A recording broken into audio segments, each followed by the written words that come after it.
Hello guys. Isang mapagpalang araw na naman sa inyong lahat.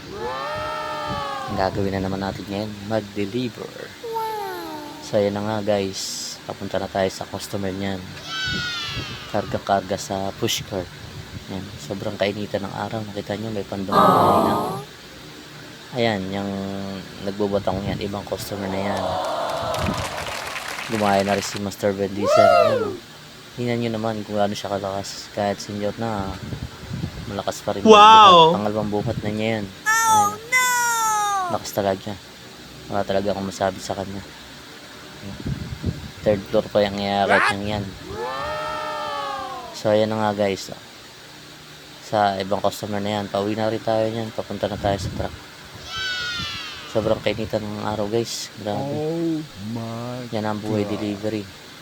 So ayun na nga, nakabalik na nga tayo. Ayan na nga, nagme-merienda na nga tayo. Sige, Master Van Diesel, tapos na yan. Napag-merienda na siya. Ayan ako, nagiinom na. So yun lang guys, bye.